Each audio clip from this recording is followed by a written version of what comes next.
Trump आ गए, budget आ गया, quarter 3 का रिजल्ट भी आ गया और अब रिजर्व बैंक की पॉलिसी में रेट कट भी आ गया। लेकिन जो नहीं आया वो है एफआईआई।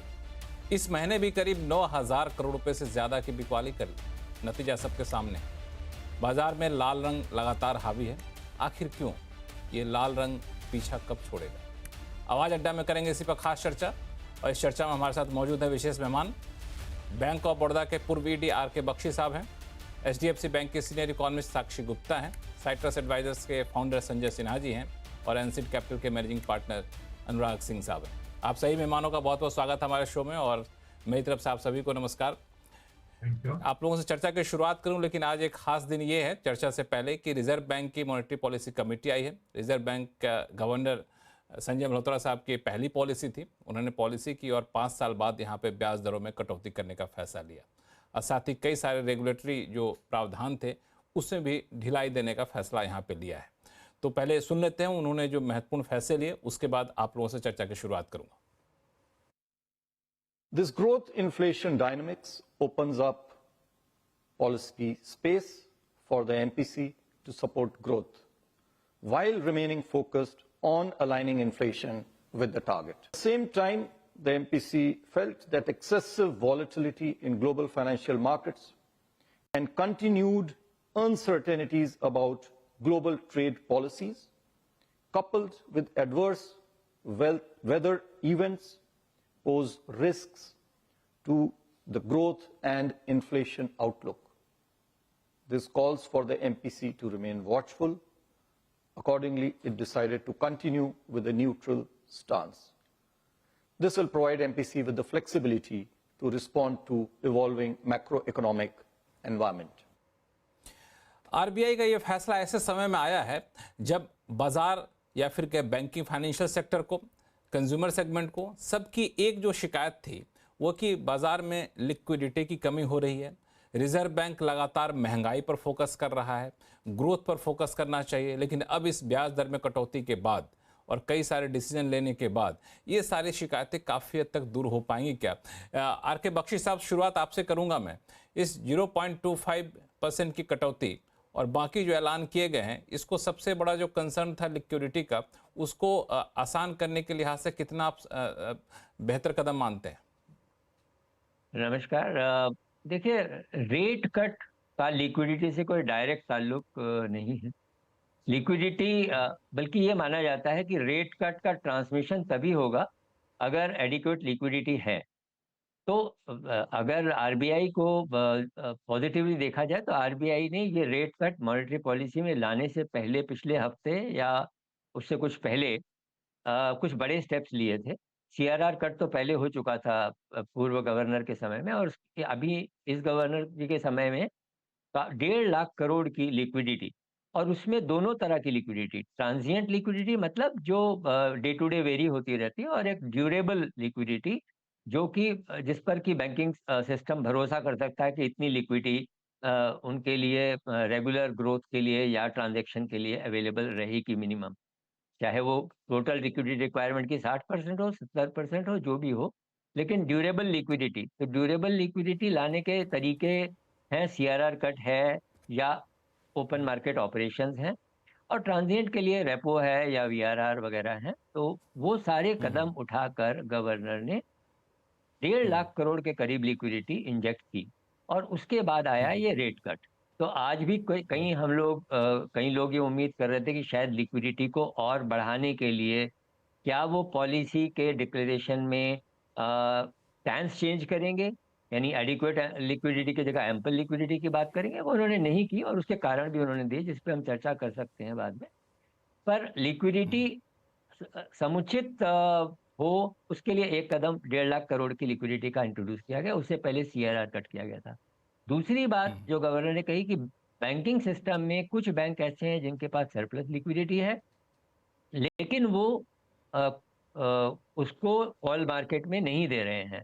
वो लोग सेफ फील करने के लिए रिजर्व बैंक में रिवर्स रेपो में डालते हैं, और इससे कॉल मार्केट में शॉर्टेज हो जाती है, और जो वेटेड एवरेज कॉल रेट है वो ज़्यादा हो जाता है, और कॉल मार्केट में लोगों को शॉर्टेज महसूस होती है। तो उन्होंने लोगों को बैंकों को ये नज भी किया, बैंकों को प्रोत्साहित किया कि आप आपस में कॉल मनी मार्केट में प्ले करें, और रिजर्व बैंक को देने के बजाय पहले आप कॉल मनी मार्केट में डिमांड है तो उसको आप प्ले करें। और रिजर्व बैंक ने एक और कदम पहले से अच्छा ये किया है कि रेपो और की जो है अवधि, या रेपो का डेली रेपो होगा, इस बात की एक निश्चितता कर दी है कि आप को विंडो अवेलेबल रहेगी वो।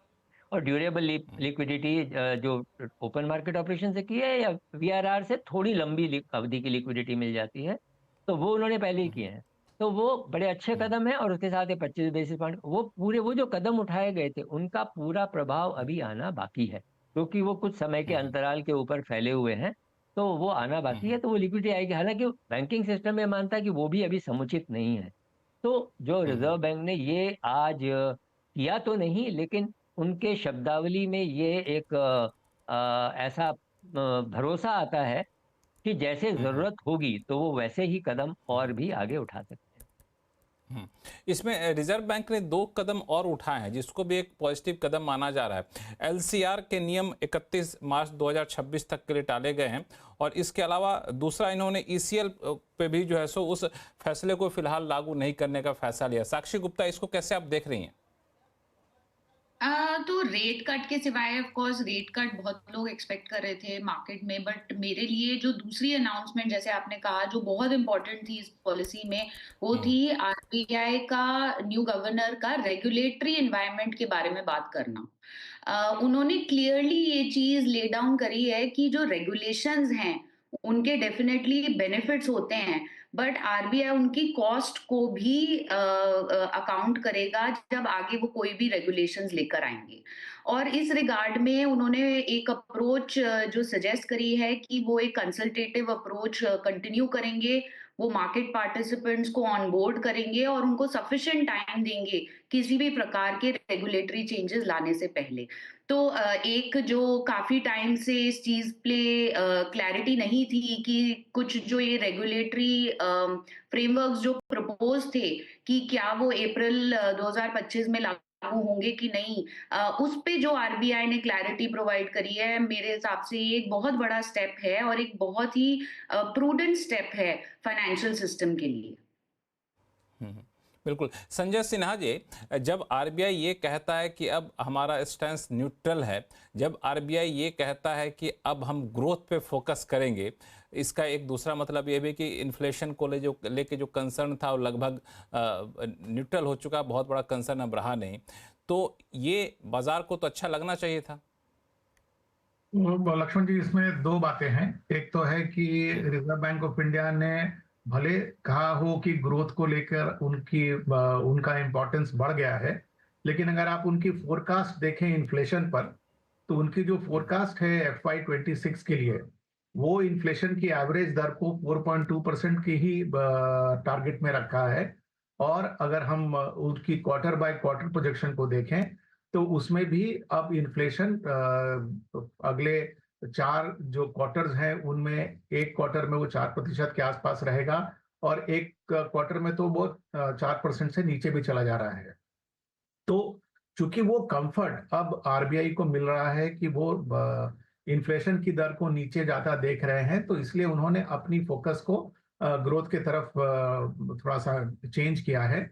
और शायद अगर आप ओवरऑल कॉन्टेक्स्ट में देखें तो ये शायद सही भी है, क्योंकि इकोनॉमिस्ट भी चर्चा कर रहे हैं और ऐसे भी चर्चा का विषय रहा है कि पिछले कुछ तिमाही में भारत की इकोनॉमी जो है वो धीरे धीरे धीमे होती जा रही है। अब उसके कारण कई हो सकते हैं, कुछ लोग उसको इलेक्शन के कारण स्लो डाउन का कारण बता रहे हैं, कुछ लोग बहुत भीषण गर्मी और उसके बाद बहुत ही तेज बारिश को इसका कारण बता रहे हैं। बट जो भी कारण हो, इस बात से इनकार नहीं किया जा सकता कि जीडीपी में एक शिथिलता तो आ गई है। तो इसके लिए अगर रिजर्व बैंक ऑफ इंडिया ने अपना फोकस चेंज किया है तो हमें ख्याल से समय के अनुसार वो उपयुक्त है। लेकिन जैसा कि मैंने कहा कि इसको करते समय रिजर्व बैंक ऑफ इंडिया ने अपनी नजर इन्फ्लेशन से नहीं हटाई, चूंकि इन्फ्लेशन अब उनके रेंज के नजदीक आ गया है, उस रेंज के अंदर है, इसलिए उनको ये फ्रीडम मिल रही है कि वो ग्रोथ पर फोकस करें। लेकिन बाजार इससे उत्साहित नहीं हुआ। हाँ, आपका जो दूसरा सवाल था, बाजार इससे उत्साहित क्यों नहीं हुआ? क्योंकि अगर आप लक्ष्मण जी देखेंगे ना, तो 2000 से लेकर अभी तक ऐसे कई साइकिल्स रहे हैं जबकि रिजर्व बैंक ऑफ इंडिया ने रेट काटे हैं, और हर रेट कट का साइकिल जो रहा है वो उन परिस्थितियों में हुआ है जबकि या तो डोमेस्टिक या ग्लोबल फैक्टर्स नेगेटिव रहे हैं। आज भी अगर हम अपने आसपास की स्थिति देखें तो हम सिर्फ ये नहीं कह सकते कि रेट कट अब हो गया तो बाजार में हम तेजी ला सकते हैं, क्योंकि ग्लोबल फैक्टर्स हमारे खिलाफ हैं। आपने अभी अपने ओपनिंग स्टेटमेंट्स में कहा कि फॉरेन इंस्टीट्यूशनल इन्वेस्टर की सेलिंग बहुत अग्रेसिव है, और तो और जिस तिमाही से हम गुजर रहे हैं, जिसके रिजल्ट्स आ रहे हैं, मतलब थर्ड क्वार्टर के रिजल्ट्स, वो भी मिक्स्ड हैं, अच्छे नहीं हैं। ऐसा हम नहीं कह सकते कि अक्रॉस द बोर्ड अच्छे हैं। तो इन सब नेगेटिव फैक्टर्स के बीच में एक अकेला रिजर्व बैंक ऑफ इंडिया का रेट कट ही बाजार को तेजी में ला देगा, ये कहना थोड़ा मुश्किल है। थोड़ा सा मुश्किल है। अनुराग सिंह साहब, ये एक ऐसा इवेंट था जो कह सकते हैं कि बाजार के लिए जितने भी इवेंट को हम लोग फैक्टर मान के चल रहे तो उसका सबसे लास्ट इवेंट था ये। अब ये इवेंट हो गया, रिजर्व बैंक के गवर्नर का आपने स्टेटमेंट सुना, आप अब किस तरीके के मूड माहौल को भांप रहे हैं? तो लक्ष्मण जी देखिए, रेट कट तो ये प्राइस्ड इन था मार्केट में 25 बेसिस पॉइंट, लेकिन जो समस्याएं हैं ना, देखिए अब आप इसको इकोनॉमी के पर्सपेक्टिव से देख सकते हैं, मार्केट के पर्सपेक्टिव से देख सकते हैं। छोटी छोटी बातें दोनों पर कह शो दोनों पर्सपेक्टिव से, आप दोनों पर्सपेक्टिव से एक्सप्लेन कर सकते हैं। मैं एक बार दोनों पे छोटी छोटी बातें कहता हूँ, बाकी तो फिर इकोनॉमिस्ट हैं वो रिसर्च करते ही हैं, उस पर वो बता पाएंगे, बट वो काफी समय से कह रहे हैं। लक्ष्मण जी, इंडियन इकोनॉमी 2 साल से स्लो डाउन में है, लेकिन उसका रिकग्निशन इस साल और पिछले 6 महीने से मार्केट को ज्यादा हो रहा है, क्योंकि मार्केट्स में मंदी आ गई, लेकिन इकोनॉमी तो 2 साल से वही कर रही है। नॉमिनल रेट 10% है, जो कि इंडिया के लिए मैं कहूंगा काफी कम है। इंडियन इकोनॉमी को मेजर रिफॉर्म्स चाहिए लक्ष्मण जी, और वो रिफॉर्म्स हो नहीं रहे हैं, और ये तकरीबन सबको रियलाइजेशन है। कुछ लोग थोड़ी धीमी आवाज में कहते हैं, कुछ लोग थोड़ा उसको मुखर होके कहते हैं, लेकिन काफी इकोनॉमिस्ट ने अब बोलना शुरू कर दिया है कि देखिए मेजर रिफॉर्म्स कीजिए, ये टिंकरिंग से इधर उधर, ये थोड़ा टैक्स और थोड़ा मॉनिटरी, इससे बात बनने वाली नहीं है। मतलब इससे हमारी ट्रेजेक्टरी चलेगी, बट देखिए लक्ष्मण जी, हमारी पॉपुलेशन भी ग्रो कर रही है, पर कैपिटा बेसिस पे हमारी ग्रोथ सिर्फ 3 से 4% ही आ रही है। अब आप उसको नॉमिनल 10% करिए, उसमें इन्फ्लेशन है, इन्फ्लेशन कभी आप 2% गिन लेते हैं, कभी 4 गिन लेते हैं, इस बातों से किसी को मतलब नहीं। सबको नंबर्स में ट्रांसपेरेंसी, इकोनॉमिस्ट को तो एटलीस्ट समझ में आती है। See that from sitting even here out of India. ये इकोनॉमी की कहानी होगी Lakshman ji. So the point is, ultimately markets का प्रॉफिट्स इकोनॉमी को फॉलो करेंगे। अगर आप इकोनॉमी को नहीं सुधारेंगे तो मार्केट्स को करेक्शन होकर के इकोनॉमी से हाथ मिलाना पड़ेगा। वो मार्केट अभी कर रहा है 4 महीने से। अब मार्केट्स की बात है लक्ष्मण जी, देखिए मार्केट को वो चाहिए कि आप सीरीज में रफ्तार से रेट कट करते जाइए। मार्केट को ऐसा लगा है कि वन ऑफ रेट कट है, और ऐसा लगता भी है, क्योंकि देखिए आरबीआई को एक, apart from inflation and unemployment India में, उनको रुपये का लेवल भी देखना है। वहां पर वो मन नहीं बना पा रहा है आरबीआई अभी कि कितने लेवल से कंफर्टेबल है। मैं थोड़ा सा बोल्ड स्टेटमेंट देता हूँ, मुझे लगता है रुपये 95 to 100 कभी भी जा सकता है, और लेकिन आरबीआई को वो मन बनाना पड़ेगा। 95 to 100 तक जा सकता है आपका आकलन है? मतलब 1 साल के अंदर बिल्कुल, और 6 महीने में भी। लेकिन आरबीआई को मन बनाना पड़ेगा कि वो उसको फ्लोट होने दें। अगर वो फ्लोट होने देते हैं तो बड़ा क्विकली पहुंच जाएगा, क्योंकि रुपी सब्सटैंशियली ओवर वैल्यूड है। लेकिन अगर वो उसको कंट्रोल करेंगे तो देखिए फिर वो इन्वेस्टर्स को दिखेगा, एफआईआई को। इफेक्टिव रेट तो इसी के आसपास है वैसे। नहीं, आरईआर तो 104 से 108 के बीच में दिखता ही है। तो किसी भी एंगल से देखिए 7% का डिवैल्यूएशन तो कभी भी बनता है। तो लक्ष्मण जी, कहने की बात, उससे भी बड़ी बात, आपका मैसेज ये है कि हम रुपये को फ्लोट करने देंगे, या फिर आपका मैसेज ये है कि हम अपने हिसाब से कंटेन करेंगे एक प्राइस में। पिछले 2 साल से मैसेज ये है कि हम कंटेन करेंगे। अब आप रुपये को कंटेन करते हैं, फायदा होता है इंपोर्टर्स को, और एक्सपोर्टर्स को नुकसान होता है। इंडिया के एक्सपोर्टर, चलिए आईटी एक्सपोर्टर्स हैं, उनको तो उतना नुकसान नहीं होता, लेकिन आप इंपोर्ट को बढ़ावा देते हैं, देश की मैन्युफैक्चरिंग को आप एनकरेज नहीं करते हैं उससे। Plus foreign money of course opportunistically position ले लेगा। तो ये 2-3 समस्याएं कुल मिला के लक्ष्मण जी हैं, जिससे इंडियन मार्केट को अल्टीमेटली एक तो इकोनॉमी के लेवल पे आना है। मैं जानता हूँ एस्पिरेशंस बहुत है, लेकिन मार्केट को बढ़ाना बहुत आसान होता है, इकोनॉमी को बढ़ाना काफी मुश्किल काम है। तो जब तक हम वो नहीं हालांकि एक करेंगे। चीज जो अनुराग जी, मैं एक चीज आपके पास समझना चाहूंगा, फिर मैं जाऊंगा बख्शी साहब के पास भी, चूंकि आपने रूपी फ्लक्चुएशन वाली जो बात की उस पर एक बड़ा डिबेट चल रहा है कि रूपी को छोड़ देना चाहिए। अब वोलेटिलिटी को रोकिए, जो उसका फ्लक्चुएशन उसको मत रोके, वो जहां जाना चाहता है नेचुरल तरीके से जान दे। इस पर मैं आऊंगा, बख्शी साहब से पूछूंगा, साक्षी से बातचीत करूंगा। लेकिन आपसे एक सवाल और कि चूंकि आप जब रिफॉर्म की बात करते हैं ना, क्योंकि हम लोग गवर्नमेंट पॉलिसी को बड़े क्लोजली देखते रहते हैं, तो आप अब किस तरह के रिफॉर्म की बात करते हैं? क्योंकि हमने देखा कि पिछले 10 साल में ठीक ठाक रिफॉर्म हो गए। रिफॉर्म की जो रफ्तार थी भारत की, उसके मुकाबले रिफॉर्म की रफ्तार ठीक ठाक आगे बढ़ी है। अब बजट में आपने देखा कि टैक्स रिफॉर्म हो गया है, मैन्युफैक्चरिंग पॉलिसी के लिए पहले से पीएलआई जैसे स्कीम आ गई है, एफडीआई रिफॉर्म बड़े पैमाने पर हुआ, लेबर रिफॉर्म चूँकि पॉलिटिकली सेंसिटिव है थोड़ा सा धीरे धीरे चल रहा है। तो आप जब कहते हैं रिफॉर्म, तो किस तरह के रिफॉर्म की बात आप करते हैं? देखिए लक्ष्मण जी, आपने तीनों बातें की, मैं तीनों पे कह देता हूँ। ये एक तो ये स्कीम मेंटेलिटी से बाहर आना होगा कि ये स्कीम लाए वो स्कीम लाए। जब देश तरक्की करते हैं तो गवर्नमेंट की वजह से नहीं करते, गवर्नमेंट पीछे रहती है, प्राइवेट एंटरप्राइजेस आगे बढ़ते हैं। ये पीएलआई स्कीम और ये स्कीम सब ठीक है, लेकिन अगर गवर्नमेंट को पता होता कौन सी इंडस्ट्री 20 साल आगे चलेगी, तो गवर्नमेंट के, मुझे नहीं लगता गवर्नमेंट में इतनी काबिलियत है कि वो डिसाइड कर सके क्या इंडस्ट्री होगी। गवर्नमेंट का काम होता है फाउंडेशन बनाए और इंडस्ट्रीज को आगे बढ़ने दे। आईटी इंडस्ट्री हालांकि खड़ी आपने होगी मेरे मुंह की बात छीन ली, क्योंकि मेरा खुद का मानना यह रहता है कि अगर आप इंडस्ट्री को डिमांड देंगे तो इंडस्ट्री बगैर स्कीम के आपके पास आ जाएगी, स्कीम का इंतजार नहीं करेगी। Absolutely absolutely. देखिए पूरी आईटी इंडस्ट्री खड़ी हो गई और आईटी के दिग्गज हमारे यहाँ बन गए, जबकि कोई आईटी मिनिस्ट्री नहीं थी। देखिए इंडस्ट्री को ये नहीं चाहिए होता। दूसरा, आपने ये टैक्स रिफॉर्म्स की बात की, टैक्स टेररिज्म, मैं क्या कहूँ, दुनिया के तमाम, मतलब इंडिया में काफी इन्वेस्टर्स लोग खुल के कह रहे हैं अब तो कि देखिए इंडिया के टैक्सेशन सिस्टम में it's a very discretionary based taxation. तीसरा, छोटी सी बात कहता हूँ, पीएसयू रिफॉर्म्स की कोई बात नहीं होती। स्टेट रन बैंक्स आज भी 50% ऑफ द इकोनॉमी कैप्चर करके बैठे हैं।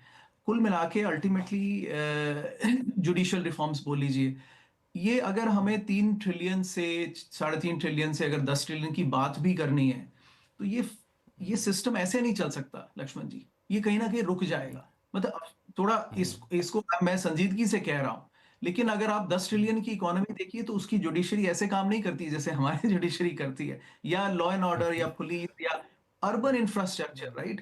Ultimately this has to improve, right, नहीं तो कुछ ना कुछ इक्विलिब्रियम बन जाएगा। तो छोटी सी बात है।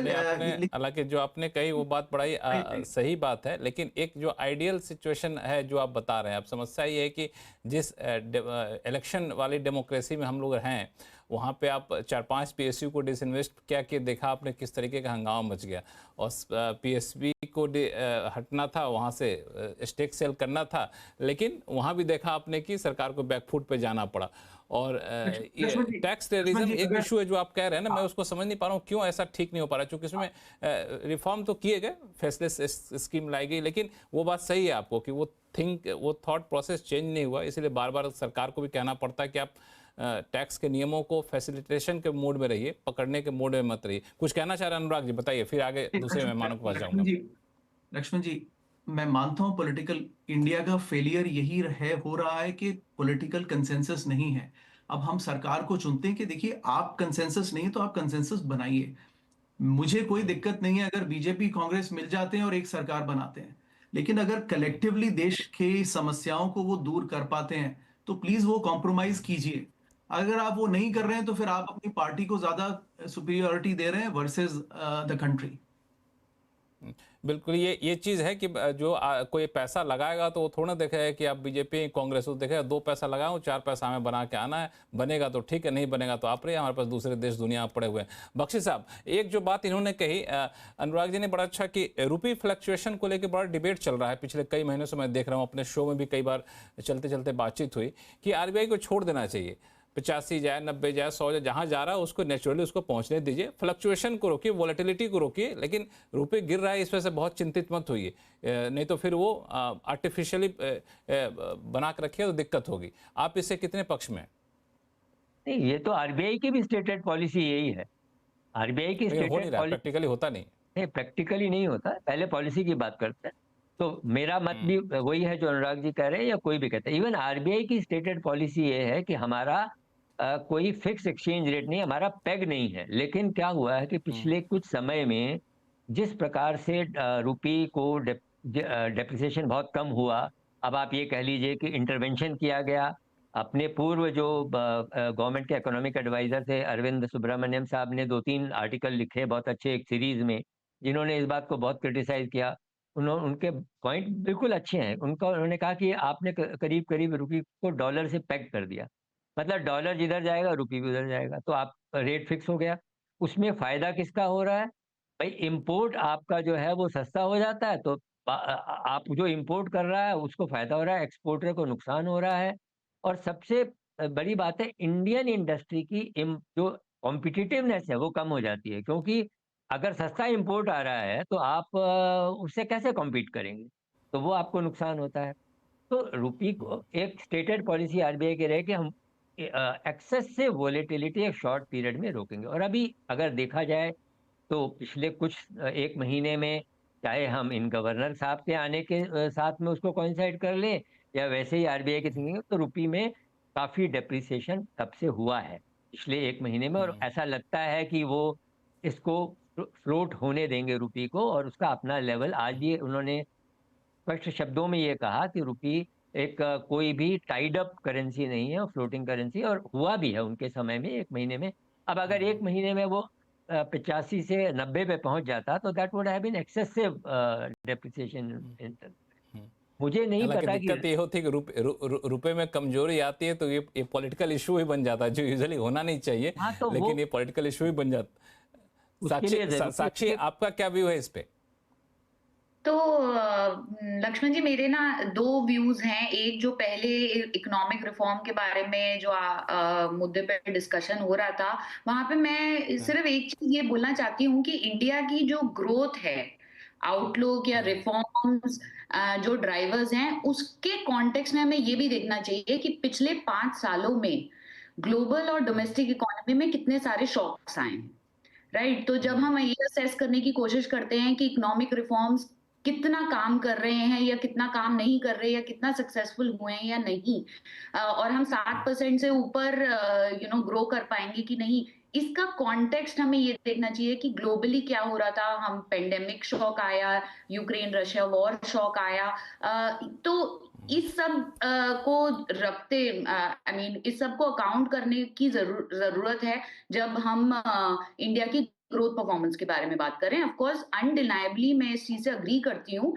कि इकोनॉमिक रिफॉर्म्स बहुत सारे एरियाज में, B it education, skill, employment, बहुत ज्यादा जरूरी हैं, और जितना गवर्नमेंट इसमें कर रही है शायद और करने की जरूरत है। जो दूसरा पॉइंट है रुपये के ऊपर, यहाँ पे अगेन थोड़ा कॉन्टेक्स्ट मैं आपको देना चाहती हूँ कि ओवर एक्सेसिव इंटरवेंशन क्लियरली अच्छी चीज नहीं है। वो उससे काफी कंप्लेसेंसी भी आ जाती है एक्सपोर्टर्स इंपोर्टर्स में, राइट? लेकिन हमें ये भी बात याद रखने की जरूरत है कि कुछ अमाउंट ऑफ इंटरवेंशन और स्टेबिलिटी करेंसी में लाना हमारी इकोनॉमी ग्रोथ, इन्वेस्टर कॉन्फिडेंस के लिए बहुत ज्यादा इंपॉर्टेंट है। तो हम अगर बहुत ज्यादा एक्सेसिव वॉलेटिलिटी या बहुत ज्यादा एक महीने बहुत ज्यादा डेप्रिसिएशन, दूसरे महीने बहुत ज्यादा अप्रिसिएशन, अगर हम बहुत ज्यादा वॉलेटिलिटी देखने लगेंगे रुपये में, तो उसका जो इम्पैक्ट है वो इन्वेस्टर कॉन्फिडेंस या एफडीआई फ्लोज पे भी आता है। और इंडिया सिर्फ अकेले नहीं है कंट्री जिसने मार्केट में इंटरवीन किया है, और भी कंट्रीज के एग्जांपल्स हैं जहां पे पिछले 2-3 सालों में काफी ज्यादा सेंट्रल बैंक्स ने इंटरवीन करके कुछ स्टेबिलिटी लाने की कोशिश करी। ये आपने सही कहा, इसलिए मैं बार बार कहता हूँ कि वोलेटिलिटी को रोकिए, इसमें कोई दिक्कत नहीं। वहाँ पे वोलेटिलिटी ज़्यादा हो तो इंटरवेंशन करने की जरूरत। संजय सिन्हा साहब, इस पे कुछ आपका व्यूज़? क्योंकि थोड़े से राय बहुत 100% सहमत वाली नहीं दिख रही। तो उसमें ऐसा है लक्ष्मण जी की, देखिए रुपये की डिप्रिसिएशन के कॉन्टेक्स्ट में दो बातें रखना चाहता हूं मैं। एक तो ये है कि नो डाउट रुपये ओवर वैल्यूड है, लेकिन जैसा बख्शी साहब भी कह रहे थे, अगर शॉर्ट टर्म में उसको अपने रियल वैल्यू की तरफ जाने दिया जाएगा तो उससे इकोनॉमिक अनसेटलमेंट, इंस्टेबिलिटी होने के चांसेस हैं। तो एक ग्रेजुअल मूव हो तो ज्यादा अच्छा है। तो एक पहलू वो है। दूसरा पहलू कि अगर पूरे विश्व में अगर टैरिफ की बात हो रही है, तो टैरिफ अगर इम्पोज किया जाएगा आपके एक्सपोर्ट्स पे, तो आपके जो एक्सपोर्ट्स हैं वो दूसरे देश में अगर पहुंच रहे हैं तो उनका दाम उस देश में ज्यादा बढ़ेगा। उसी बैकग्राउंड में अगर आपने अपनी करेंसी को डिप्रिशिएट करने दिया, और ये डिप्रिसिएशन कोई आर्टिफिशियल डिप्रिसिएशन नहीं हुआ, ये डिप्रिसिएशन उसकी वेल डिजर्व्ड डिप्रिसिएशन है, तो काफी हद तक उस टैरिफ के नेगेटिव इम्पैक्ट को आप कम कर सकते हैं, बिकॉज अब आपके गुड्स टैरिफ लगने के बाद भी जब उस डेस्टिनेशन में पहुंचेंगे तो उनका दाम उसकी करेंसी में सस्ता पड़ेगा। तो ये दूसरा पहलू भी है रुपये के कॉन्टेक्स्ट में जो मैं रखना चाहता हूँ। बिल्कुल। अनुराग जी, चूंकि रुपये की बात चली है तो एक सवाल आपसे पूछूंगा, चूंकि आप देश से बाहर भी बैठे हुए हैं तो एफआईआई के नब्ज को भी समझते होंगे। जब रुपये आपको 87.5 प्लस हो जाए, आप करें 90-95 तक जा सकता है, तो ऐसे में तो एफआईआईज आएंगे नहीं, चूंकि उनको नुकसान होगा। मार्केट से भले ही हमें रिटर्न बेहतर मिलने की उम्मीद हो, लेकिन रुपये अगर इस तरह से कमजोर होगा तो आना चाहेंगे नहीं। हाँ, तो इसीलिए शॉर्ट टर्म में आप देख रहे हैं कि मार्जिन्स पे एग्जिट हो भी रहा है, बिकॉज अल्टीमेटली एक्सपेक्ट तो कर ही रहे हैं कि देखिए 92 तक तो जाएगा ही क्विकली, तो कोई भी नहीं चाहता कि तुरंत पैसा डाले। बट देखिए ये लक्ष्मण जी, इस पे अगर मार्केट सेगमेंट होगा तो हम इस पे बात करेंगे। इंडियन मार्केट को जो मार्केट्स को अब अगर जो इम्पैक्ट है वो एफआईआई सेलिंग से कम है मार्केट पे, और वो जो डोमेस्टिक आपके आईपीओज और प्रोमोटर सेलिंग और क्यूआईपीज आ रही हैं वो ज्यादा। 35 बिलियन की अच्छा, एफआईआई ये कैसे आपने कुछ रिसर्च किया इस पे? लक्ष्मण जी, ऐसा है कि 35 बिलियन तो उन्होंने बेचा एफआईआईज ने पिछले साल, लेकिन 35 बिलियन ही डोमेस्टिक क्यूआईपीज और आईपीओज एंड प्रोमोटर्स के थ्रू बेचा गया। अल्टीमेटली दोनों बराबरी के रिस्पॉन्सिबिलिटी शेयर करते हैं। अल्टीमेटली देखिए लक्ष्मण जी, लो मार्केट में आ रहा है वो इतना सिग्निफिकेंट था एसआईपी के थ्रू कि उसको किसी को एब्जॉर्ब करना चाहिए था, नहीं तो मार्केट आसमान छू जाता। अब उसको, और एंड ऑब्वियसली देखिए मार्केट है, it's a balancing force, buyers भी हैं सेलर्स भी हैं, और हर समय पे किसी को लगता है कि देखिए मैं खरीद लूं, और किसी को लगता है कि तो बहुत अच्छा मौका है बेच देते हैं। तो किनको लगा बहुत अच्छा मौका है बेचने का? प्रोमोटर्स को। आपके सारे आईपीओज, बड़े बड़े आईपीओज आ गए, इवन एमएनसीज आ गई। वर्लपूल ने बोला मैं कंपनी ही बेच दूंगा पूरी इतने पर, तो क्योंकि उसकी यूएस कंपनी से बड़ी इंडियन कंपनी हो गई। और प्रोमोटर्स के क्यूआईपीज आ गए। आपने Hyundai देखा, तमाम डोमेस्टिक इन्वेस्टर्स के, डोमेस्टिक कंपनीज के आईपीओज आ गए। तो वहां पर ज्यादा खतरा है। ओके, अब वो कहते हैं कि हमने देखिए आके मार्केट को बचाया क्योंकि हमने लिक्विडिटी एब्जॉर्ब कर ली, नहीं तो ये मार्केट कहीं आसमान छू जाता और एक्सेसिवली ओवर वैल्यूड हो जाता। बट कहीं ना कहीं ये खेल इन्वेस्टर्स को भी समझना पड़ेगा कि, और बाय द वे एफआईआई सिर्फ देखिए लार्ज कैप में रहते हैं, निफ्टी 50 के आसपास रहते हैं।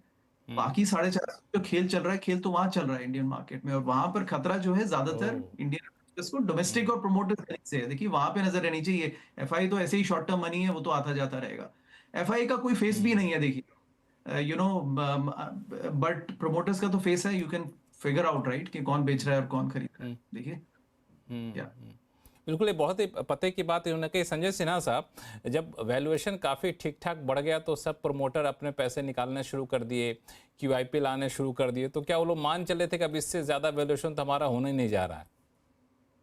तो इसका जवाब हाँ भी है और ना भी, क्योंकि हिस्ट्री में अगर आप देखें। नहीं, मैं दोनों जवाब से ले सकता हूँ। मेरे अंदर कोई ये नहीं कि हाँ दीजिए ना बोलिए, दोनों दीजिए, और अनुराग जी और बाकी हमारे पैनलिस्ट सुन भी रहे हैं।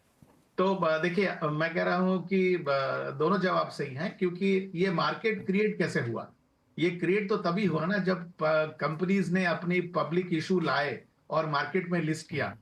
और अगर लिस्टिंग नहीं होती तो फिर मार्केट में और जब जिस लेवल पे उन्होंने लिस्ट किया उस लेवल से तो बहुत सारी कंपनीज के दाम ऊपर बढ़े। तो ऑफ कोर्स जैसे जैसे समय के साथ कंपनीज के स्केल बढ़े, उनके प्रॉफिट्स बढ़े, तो उसका असर हम लोगों को स्टॉक के प्राइसेस में देखने को मिला।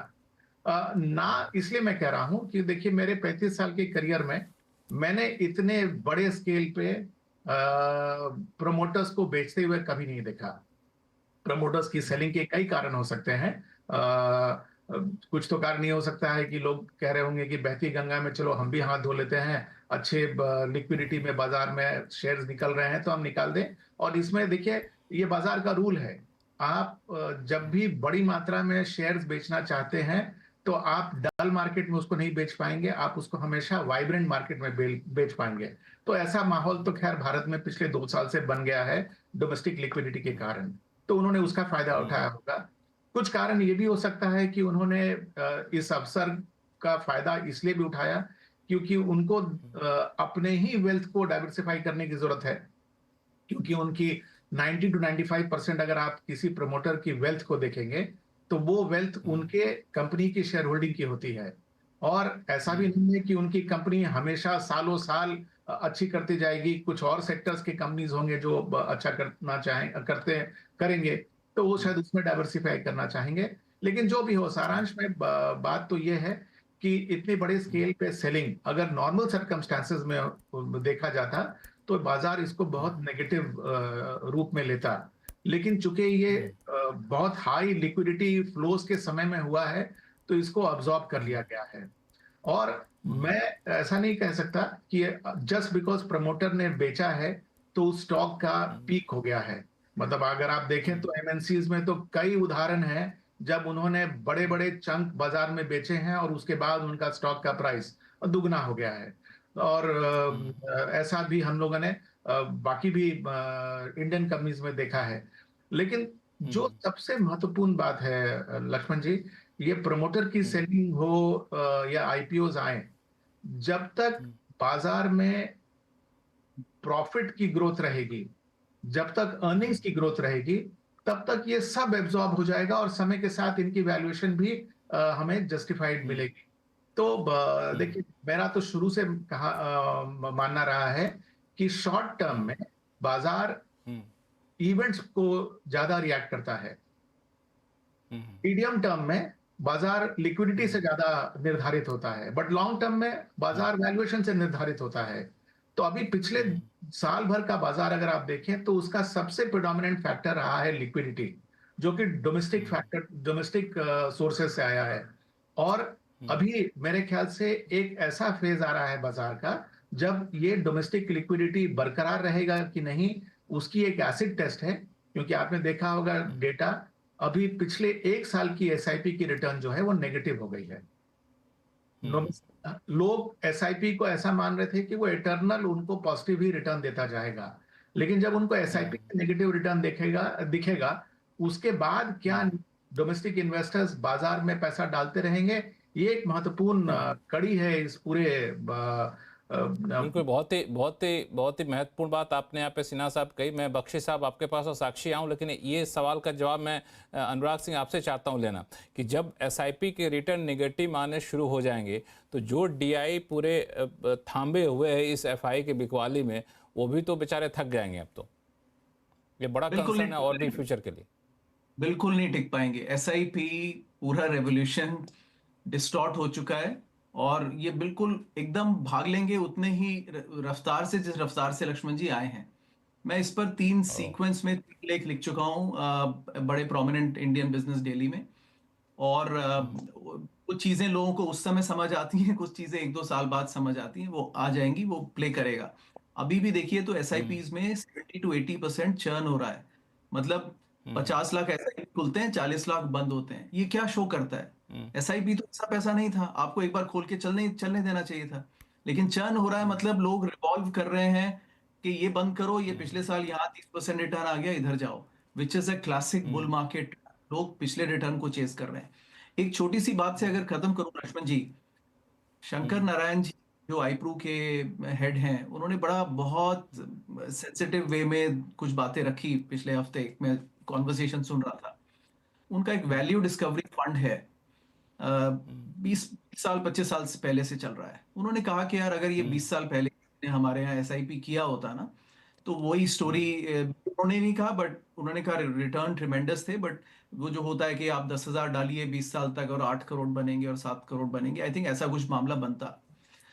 तो अगर किसी ने किया होता 1994-95 से एसआईपी, ऐसा क्या आज कोई इन्वेस्टर है? एक भी नहीं है लक्ष्मण जी, zero. It is all theoretical. It is very easy to say but if somebody thinks that they can invest for अगले 20 साल तक वो SIP चालू रखेंगे, तो आप ही धुरंधर ऐसे कहां से आ गए? पिछले 20 साल में क्यों नहीं रखा किसी ने चालू? इतना आसान नहीं होता लक्ष्मण जी। पास्ट में देख के रेट्रोस्पेक्ट में रिटर्न्स को रेप्लिकेट करवा देना बहुत आसान है, लेकिन ये कहना कि अभी अगले कल भी ऐसा होगा, वो समय को लोग नहीं झेल पाएंगे। और ये क्लासिक साइंस है। एक छोटी सी बात और लक्ष्मण जी, SIP में ये रूल था कि लार्ज कैप 50% 60% रखिए, बाकी मिड कैप 20-25% में रखिए और 10% बाकी 10-20% बॉन्ड फंड रखिए। तकरीबन 80% SIP स्मॉल और मिड में जा रहा है लक्ष्मण जी, जो कि इंडस्ट्री की इंटरनल प्रॉब्लम है। उनको पता है कि it's a problem, but how to manage it. फिर वो नए नए थीमेटिक फंड लॉन्च करते जा रहे हैं, कहीं ना कहीं लार्ज फंड में लार्ज में पार्क करें, राइट। तो मुझे नहीं लगता कि ये सस्टेनेबल है, ये क्लासिक मार्केट का ट्रैप है। फ्लेवर बदलते हैं, देखिए मार्केट वही रहता है लक्ष्मण जी। ये तो इंटरनेशनल मार्केट में तमाम जगह देखा है लोगों ने, बस उसके फ्लेवर्स बदलते हैं। हर जनरेशन में एक फ्लेवर बदल जाता है, लेकिन मार्केट वही करता है जो मार्केट करना है, इन्वेस्टर भी वही करता है। बिल्कुल, इन्वेस्टर्स भी यही करता है, मार्केट के अपने फ्लेवर होते हैं। क्योंकि काफ़ी जैसे साक्षी और बख्शी साहब दोनों हमारे साथ जुड़े हुए हैं। साक्षी, इस पूरे एनालिसिस को आपने सुना, आपको इकोनॉमी में कोई ऐसा साइन दिख रहा है क्या कि ये सारे प्रोडिक्शन को पलट दे? देखिए, अभी अगर आप इकोनॉमिक सर्वे के अनुमान देखेंगे, आज आरबीआई के अनुमान देखेंगे या जो स्ट्रीट पे कंसेंसस है, तो ब्रॉडली लोग एक्सपेक्ट कर रहे हैं कि हम वही 6.5%, ऑप्टिमिस्टिक केस में 7% की ग्रोथ हम देखने वाले हैं। और ये अज्यूम कर चुका है, ये जो ग्रोथ नंबर के मैं प्रोजेक्शंस दे रही हूँ, ये अज्यूम करता है कि बजट में जो भी बूस्ट मिला है, चाहे वो overall level of capital expenditure हो या कंजम्पशन के लिए बूस्ट हो, ये सब इसमें ऑलरेडी अकाउंटेड फॉर है। और ऑल्सो जो आरबीआई का पॉलिसी रेट कट है, अभी आज जो रेट कट आया या आगे एक या दो रेट कट और आएंगे, वो भी इस ग्रोथ एस्टिमेट पे अकाउंटेड है। अब यहाँ से जो अपसाइड है ग्रोथ नंबर्स में, वो आई थिंक तभी आ सकती है अगर ग्लोबल नैरेटिव जो है वो इंडिया के फेवर में बहुत ज्यादा टिल्ट हो जाए। फॉर इंस्टेंस, अगर इंडिया जो ये एक्सपोर्ट की पूरी स्टोरी है उसको काफी ज्यादा कैपिटलाइज कर सके, चाइना बहुत सारे स्पेसेस को विकेट करे या उनपे अगर यूएस टैरिफ डाले तो वो उसका बेनिफिट इंडिया को आए, तो यहाँ से जो अपसाइड है इस ग्रोथ फोरकास्ट में मेरे हिसाब से थोड़ा लिमिटेड है। ये ग्रोथ फोरकास्ट इनहेरेंटली अज्यूम कर रहा है कि कंज्यूमर डिमांड इंप्रूव होगी, सिर्फ रूरल नहीं बट ऑल्सो अर्बन में थोड़ी स्टेबलाइजेशन होगी, और मोस्ट इंपॉर्टेंटली प्राइवेट इन्वेस्टमेंट जो है उसमें एक रिवाइवल होगा। जिसमें हम बख्शी अभी तक साहब, देख रहे हैं रिजर्व बैंक के आज के स्टेप्स जो हैं वो जो साक्षी बता रही हैं उसकी तरफ एक बड़ा कदम माना जा सकता है। देखिए, उस तरफ एक कदम तो है। कुछ और तथ्य हैं जो कि बहुत इम्पोर्टेंट है और जो कि हमारे शेयर मार्केट के लोगों ने या साक्षी ने भी रखे हैं। उसमें एक ये है कि देखिए, कोई भी बिजनेसमैन पैसा लगाएगा, जैसे संजय जी ने कहा, लॉन्ग टर्म में अल्टीमेटली प्रॉफिट मैटर करता है। और अभी तक हम 3 साल से बात कर रहे हैं कि पब्लिक इन्वेस्टमेंट, गवर्नमेंट इन्वेस्टमेंट आ रहा है, लेकिन प्राइवेट इन्वेस्टमेंट बूस्ट नहीं हो रहा है अभी तक। तो प्राइवेट इन्वेस्टमेंट क्यों नहीं आ रहा? अब ये कहा जा रहा है कि एक स्टैटिस्टिक्स मैंने देखा कि प्राइवेट जो ऑपरेटिंग कैश फ्लो है उनका, कॉर्पोरेट्स का, उसका वो खाली 56% जो है वो दोबारा री इन्वेस्ट कर रहे हैं, जबकि पहले 114% होता था। मतलब अपना कैश फ्लो भी और बोरो करके भी। तो इसका मतलब वो इन्वेस्ट क्यों नहीं कर रहे? क्योंकि चाहे वो ट्रंप साहब के चलते हो, चाहे वो जियो पॉलिटिक्स के जो दूसरे कारण हैं उनकी वजह से हो, चाहे वो डोमेस्टिक डिमांड में एक सेचुरेशन सा लग रहा हो या बाइंग कैपेसिटी नहीं हो जिसको बूस्ट करने की कोशिश की गई इनकम टैक्स से, तो डिमांड अगर बिजनेसमैन को दिखाई देगी तो वो जरूर लगाएगा। अरविंद सुब्रमण्यम साहब ने बहुत अच्छी बात लिखी कि इंडिया में आप अपनी मार्केट, इंडियन मार्केट को देख के ही काम करेंगे तो नहीं चलेगा। आपको एक्सपोर्ट मार्केट अनलिमिटेड है, लेकिन एक्सपोर्ट मार्केट में इस टाइम काफी क्लाउडेड है, टैरिफ्स की वजह से, जियो पॉलिटिक्स के दूसरे कारणों की वजह से। तो अगर कई क्षेत्र ऐसे हैं, जैसे अभी इस बात को बजट में लेदर को बूस्ट देने की बात की गई है या टॉय इंडस्ट्री को बूस्ट देने की बात कही गई है, वो एक्सपोर्ट मार्केट्स के हैं दोनों चीजें। उनका कहाँ ग्रोथ हम देख रहे हैं? एक्सपोर्ट मार्केट में। लेकिन एक्सपोर्ट मार्केट में अभी भी बहुत से कारण हैं, चाहे वो रुपये को हमने काफी कम डेप्रिसिएशन हुआ कुछ समय के लिए बीच में, या ईज ऑफ डूइंग बिजनेस उतनी नहीं है। अब देखिए इवन इनफ्लोज फंड्स के जो हैं, इक्विटी में फंड कम आ रहे हैं क्योंकि जो भी रीजन है उनको प्रॉफिटेबिलिटी उतनी नजर नहीं आ रही है। और हालांकि संजय जी ने भी कहा, अनुराग जी ने कहा, उन्होंने शब्द इस्तेमाल नहीं किया, लेकिन उनका मतलब ये था कि देखिए नया क्यों, अगर आईपीओ आता है किसी कंपनी का जो अनलिस्टेड नहीं थी अभी तक तो ठीक है, या उसका आईपीओ आता है कैपेसिटी एक्सपेंशन के लिए तो ठीक है, लेकिन अगर ऑफर पर सेल आता है जिसमें प्रमोटर पैसा निकाल रहा है बाहर, तो उससे एक चिंता वाली बात ये आती है, क्योंकि वो कंपनी के ग्रोथ की तरफ नहीं जा रहा है पैसा, वो कहीं या तो अपने प्रमोटर इस्तेमाल के में ला पास रहे हैं नई कैपेसिटी, या चाहे ह्युंडई हो जो बाहर लेके चला गया पैसा, या व्हर्लपूल है जो बाहर लेके चला जाएगा, या इंडियन प्रमोटर जो अपने पास लेके चला जाएगा। तो एक्सपोर्ट की मार्केट बहुत बड़ी है, लेकिन अभी बड़ी बात आपने कही। हाँ, इस पर मैं बख्शी साहब आगे भी आऊंगा, क्योंकि फिलहाल वक्त है छोटे से ब्रेक का। ब्रेक के बाद आपकी बात को आगे बढ़ाऊंगा, और साथ ही साथ रिजर्व बैंक ने जो जीडीपी ग्रोथ का फोरकास्ट दिया वो कितना प्रैक्टिकल दिख रहा है ये भी साक्षी से पूछूंगा। और सबसे बड़ी बात कि एसआईपी की जो हालत अनुराग जी ने बयां की है फ्यूचर, वो क्या अब क्या एसआईपी लोग बंद कर दें क्या, कई लोग सो पूछ रहे होंगे, तो इस पर भी आपसे जवाब लूंगा। लेकिन वक्त है छोटे से ब्रेक का, कहीं जाइएगा नहीं।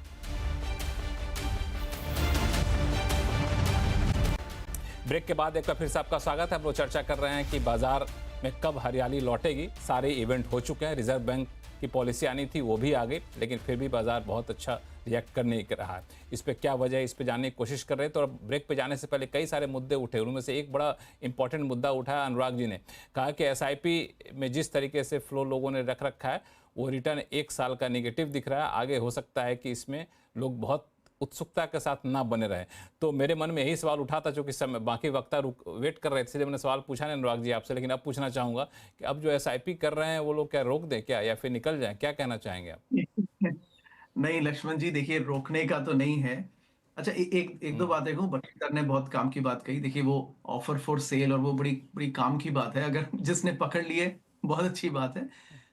एक्सपेंशन नहीं है, एग्जिट के पैसे हैं, राइट। तो वो आईपीओ में वो ध्यान रखना चाहिए।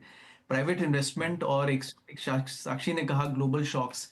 देखिए इंडियन इकोनॉमी बाहर रह के कई बार ज्यादा भी समझ आती है। 10 साल से नॉमिनल ग्रोथ रेट 10% है, तो 2014-15 से 19 तक भी 10% ही नॉमिनल ग्रोथ रेट था। तो वो वहीं पर वापस आ रहा है India back to normal. It is not कि अब शुरू हुआ है वो, राइट। तो it is a persistent problem, so economy needs major reforms. और बाकी तो तमाम इकोनॉमिस्ट ने देखिए वो बातें कही। Again I don't like this schemey things like अब हम टॉय इंडस्ट्री पे करेंगे। यू नो नोबडी बिलीव्स कि इंडिया ऐसा इस तरह से रिफॉर्म कर पाएगा, क्योंकि मैन्युफैक्चरिंग हमारे यहाँ पे हमने वो स्टैब्लिश नहीं किया है सेटअप। एसआईपी पर देखिए लक्ष्मण जी, मैं तो हम तो मार्केट के लोग हैं, मैं एक नजरिया ये देता हूं। देखिए और तमाम बड़े इन्वेस्टर्स ने बातें कही हैं, और वर्ल्ड में ये हर जगह कायम है। आपके पैसे मार्केट में तब बनते हैं जब मार्केट में कंसेंसस नहीं होता है। अगर चीजें इस हद तक कंसेंसस बन जाए ना कि अरे बस क्या है, क्या वो आप डालिए पैसा यहां, मतलब और कुछ नहीं है इससे अच्छा, और अब इसको कोई नहीं रोक सकता, और अगले 10 साल तक कोई नहीं रोक सकता उस स्टोरी को। वो स्टोरी को रुकना लाजमी है लक्ष्मण जी, वो रुकेगी ही रुकेगी। मार्केट में कंसेंसस में पैसे नहीं बनते। और अफसोस की बात है कि ये इतना बड़ा कंसेंसस बन चुका था एसआईपी के, मतलब मैंने लास्ट 2023 हर कोई कह रहा था एसआईपी में डालो पैसा बनने ही बनने, रिटर्न आएगा ही आएगा। इट वाज लाइक कि कोई बोलता है कि अरे पुराने लोग एफडी करते क्यों थे, जबकि ये फेजेस पहले भी आए हैं। 96, 97, 98 में 3 साल रिटर्न्स नेगेटिव था, किसी ने एसआईपी नहीं की, सब एफडी कर रहे थे। लेकिन आज रिटर्न बताते हैं कि देखिए अगर आपने 94 में एसआईपी की होती तो आपका इतना रिटर्न होता। देखिए ये समझदारी हाइंडसाइट में अच्छी लगती है। कहने का मतलब ये है इंडियन मार्केट में पैसे उसके बनेंगे जो कंसेंसस, अभी इस समय कंसेंसस है, इस समय आप जो भी खरीद रहे हैं लॉन्ग टर्म में 15, मतलब जो बेच रहा है मेरे ख्याल से उसके पैसे बनेंगे, इस समय खरीदने वाले के पैसे नहीं है।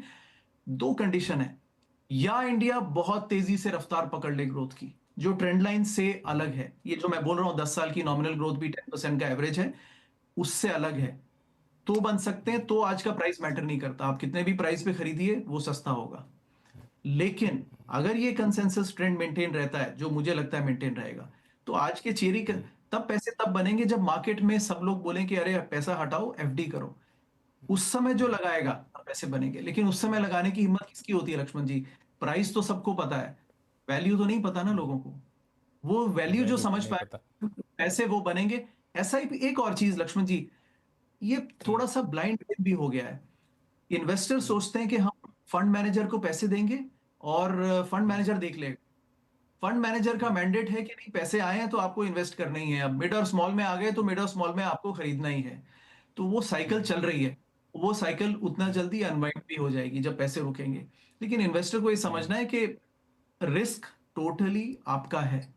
आप अगर मिड कैप में दे रहे हैं, आपका रिस्क है। आप ये मत बोलिएगा कि फंड मैनेजर ने नहीं देखा।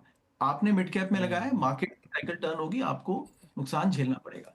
तो कंटिन्यू रखिए बिल्कुल। संजय एसआईपी। सिन्हा जी, आप लोग क्या सुझाव देते हैं अपनी तरफ से इन्वेस्टर्स को? ये सवाल मुझको है।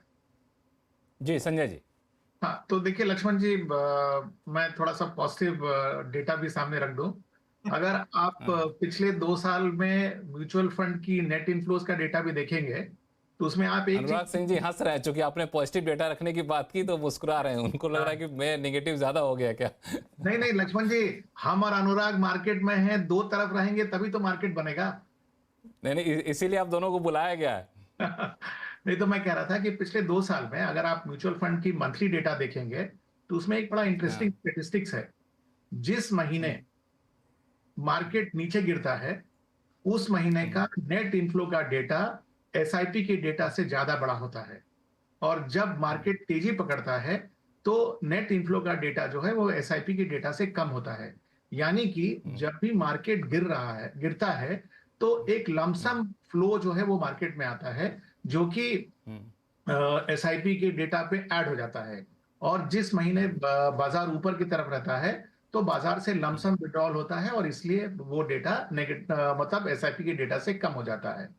ओवरऑल अगर आप देखें तो देखिए आज एसआईपी की जो पॉपुलैरिटी हो गई है उसका 2-3 कारण है। एक तो सबसे बड़ा फैक्टर है कि TINA factor, there is no alternative. लोगों को एफडी में रिटर्न बहुत कम दिखे तो लोग इक्विटी की तरफ झुकने लगे। दूसरा अगर आप देखें तो अगर मैं आपको एक पैरेलल डेटा दूं तो नंबर ऑफ डीमैट अकाउंट्स 2014 में करीब 2.5 करोड़ डीमैट अकाउंट थे, आज 18.5 करोड़ डीमैट अकाउंट हैं। और जिस तरह की प्रोफाइल ये नए डीमैट अकाउंट के होल्डर्स की है वो ज्यादा यंग लोग हैं। देखिए हमारे जनरेशन के लोग ना ज्यादा कंजर्वेटिव हुआ करते थे, बाजार गिरता था तो तुरंत हम डर जाते थे। जो यंग इन्वेस्टर है वो थोड़ा रिस्क टेकिंग उसकी एबिलिटी रिस्क ज्यादा लेता है। तो मुझे लगता है कि शायद वो इस उतार चढ़ाव में शायद अपनी एसआईपी को बंद ना करेगा। तीसरी बात, एसआईपी का मंथली नंबर अगर आप देखें तो करीब 27,000 करोड़ के आसपास आ गया है और हर महीना बढ़ रहा है। हाँ, लेकिन हमें सिर्फ एसआईपी के डेटा को नहीं देखना चाहिए, हमें मंथली नेट इक्विटी के इनफ्लो डेटा को भी देखना चाहिए। तो मेरे ख्याल से चूंकि एक मोमेंटम बना हुआ है, और जैसा हमने कहा ना, इकोनॉमी की मोमेंटम बनने में टाइम लगता है तो उसको ठहराव आने में भी टाइम लगता है। उसी तरह से ये अगर कोई मेजर मार्केट में क्रैश ना हो जाए, जैसा कि हम लोगों ने 2008 में देखा, जैसा हमने 2001 में देखा, अगर उस तरह का क्रैश अगर नहीं होता है तो मुझे नहीं लगता है कि पूरी इक्विटी की फ्लोज जो है वो जीरो होके नेगेटिव हो जाएगी। तो ये मैं पॉजिटिव रूप में देखता हूं कि शायद ये ट्रेंड चलता रहेगा। हाँ, बट मैं एक सवाल और पूछ लूं आपसे संजय जी।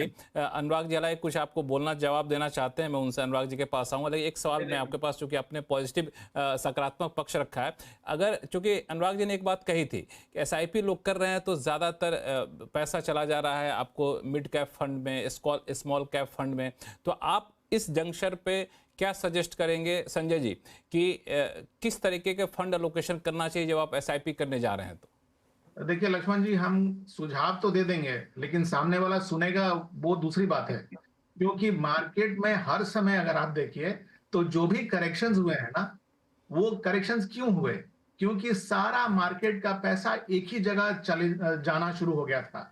अगर आप 2000 में देखें तो सारा पैसा डॉट कॉम कंपनीज की तरफ चला गया, बाजार में गिरावट आई।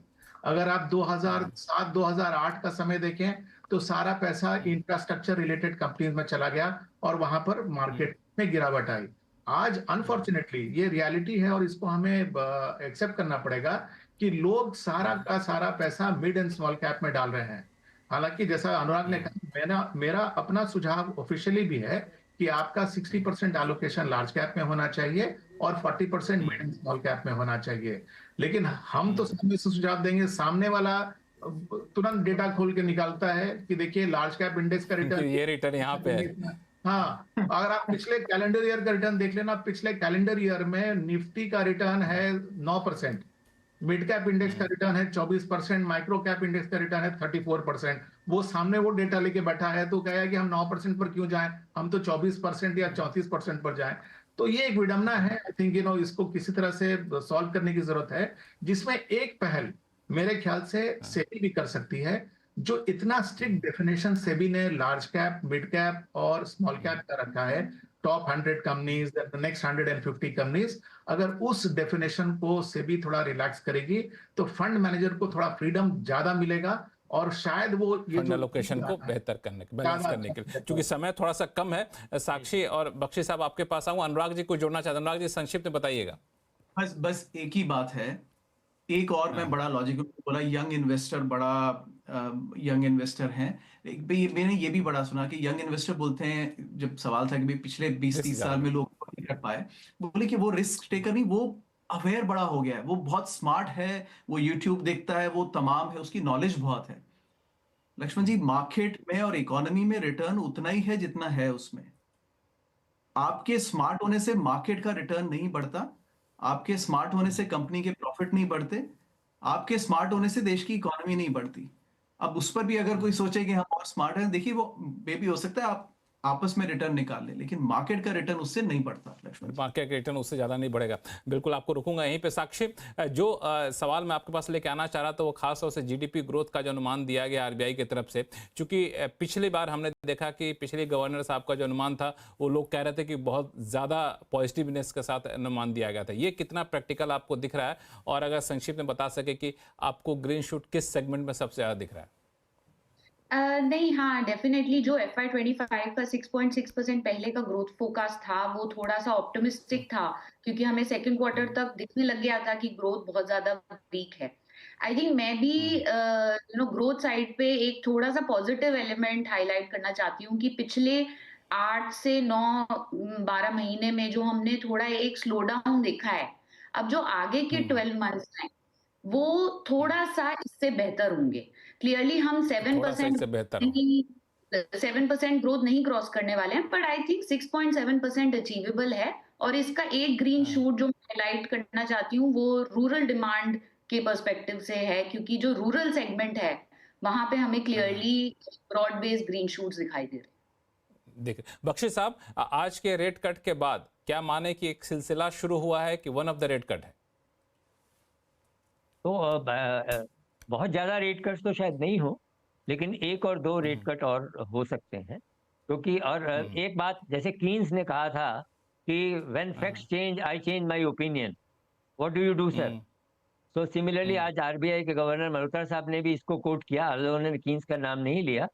तो अगर इवॉल्विंग सिचुएशन में चेंज हो जाता है, कोई ग्लोबल सिचुएशन में मेजर चेंज हो जाता है, तो नेचुरली व्यू चेंज हो जाएगा। आज जहां हम खड़े हैं वहां से ऐसा लगता है कि एक कट तो और होगा, वो अप्रैल में हो जाए या उससे अगली पॉलिसी में हो, और उसके बाद में अगर, क्योंकि देखिए सबसे खूबसूरत बात है कि ये जो नए गवर्नर हैं इन्होंने अपना जो मैंडेट है उसमें फ्लेक्सिबल वर्ड पे जोर दिया है।